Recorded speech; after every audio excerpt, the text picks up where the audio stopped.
we have taken a decision to seek to have the free movement of all categories of people to live and work.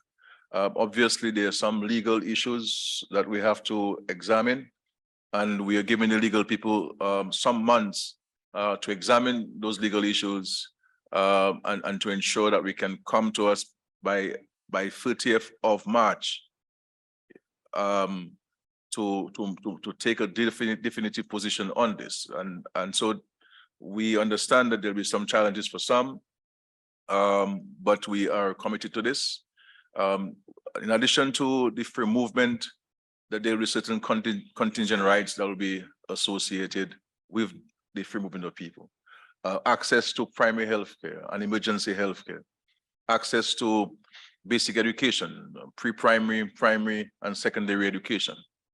Of course, we have this Social Security agreement in place already that people can benefit from, but we believe this is a fundamental part of the integration architecture. And at 50, we could not leave Trinidad and Tobago and not speak about the core of the integration movement, that is people's ability to move freely within the Caribbean community. That was the Prime Minister of Dominica and current chairman of Caricom, Roosevelt Skerritt, addressing a closing press conference on Wednesday night at the Hyatt Regency Hotel in Port of Spain, where Caricom leaders met for the past 3 days. His announcement was met with applause by the Caricom heads. Under the Caricom Single Market and Economy CSME, which falls under the revised Treaty of Chaguaramas, Caricom nationals are allowed to freely move in participating countries to engage in gainful economic activity. Hassle-free travel is also promised. This joins other provisions for the free movement of goods and capital in most of the 15-member bloc. The Bahamas and Montserrat do not subscribe to the CSME, and so this decision does not apply to them. And the current status quo of some countries imposing visa restriction on Haitian nationals, though Haiti is a full CARICOM member state, will remain. Barbadian Prime Minister Mia Mottley clarified that this step now removes the existing caveat for the free movement of people. That caveat is that the people who seek to move across the region to live and work must belong to certain categories of skilled personnel. To bring this new plan to fruition, CARICOM's revised Treaty of Chaguaramas will have to be revised again.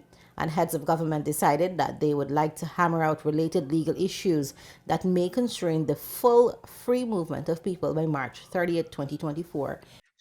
Out of an abundance of caution and to be sure-footed, there are some aspects of the treaty that will require amendment, and therefore we are giving ourselves between now and the 30th of March 2024 to make the amendments, because we recognize as well that there may have to be an approach that does not put countries or make countries liable to any forms of suit with respect to some of the rights. So there has to be a minimum set of rights guaranteed for the movement of citizens. That will be discussed and agreed upon. That will be captured in the amendments to the treaty.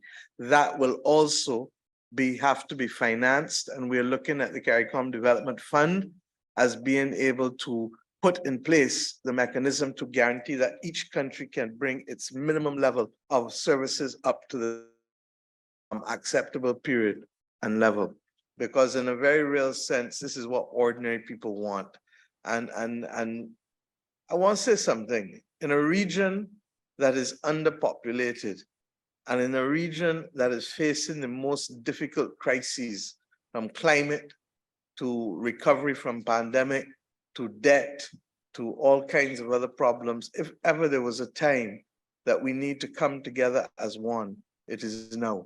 And Prime Minister Skerritt was correct in saying that this conference reflected a mood of can-do and optimism, but realistic execution will ground us, and that is why we have fashioned it in the way that we have.